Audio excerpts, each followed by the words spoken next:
Mga nanglungkam sa tindahan sa compound sa simbahan sa Barangay Poblasyon, Talisay City, nahulikam na suta nga mga bata ang responsable sa pagpanglungkam.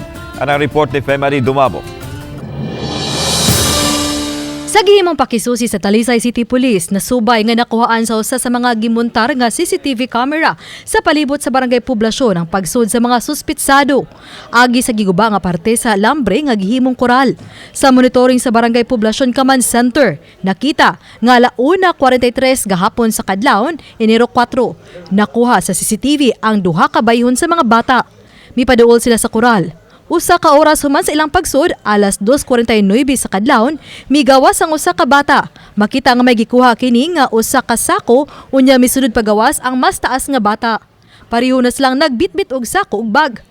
Mipara pa og e-bike, apan ang unang nihunong wala mo pasakay kanila. Sa ikaduhang e-bike na sila nakasakay nga mopaingon sa dakbayan sa Sugbo. Sa pakisusi, nasuta sa kapulisan nga nag-edad og 9 o 14 anyos nga taga-barangay Kugon Pardo sa dakbayan sa Sugbo ang responsable sa kawat. Nag-backtracking ta, nag-conduct ta investigation. Na yung mga nakakita po ba. So, we're able to identify katong mga minors. So, ato na sila giturn over sa barangay sa God Focal for intervention. Kay mga bata, giturn over sa Talisay City Police ngadto sa Barangay Hall sa Poblasyon.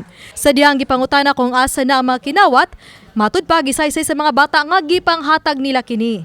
Matud ni Kapitan Edward Alisna nga dili lang kini unang higayon nga nalambigit sila sa pagpanglungkab. Kani sila nga doon na sa usa sa unahan sa nga tindahan may una nilang gilungkab, mga lamas sa taon to ang ilang gikuha. Ya luoy kayo ang kuan dito tindahan kay magluto nagsudan ya gihurot og kuhang lamas kay mo may mahalin mo may mahal ang lamas may ilahang gipangkuha mo ato rang giblatter atong kuhaan o ilahang profile ang mga bata turnover ra gyud na nato sa God Focal dito sa kanang Kugon Pardo.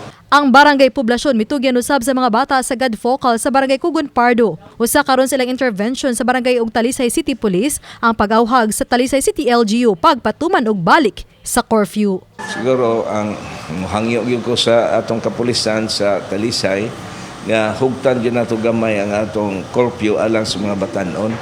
Kay wala gipsagdan nam lang gyud ang atong kabataan sagdan lang kay itong lagi aning balaod nga relax kayo ang atong balaod basta concern ng mga batanon. Oba ni Cleofer Lumayag, Femari Dumabok. Balitang Bisdak.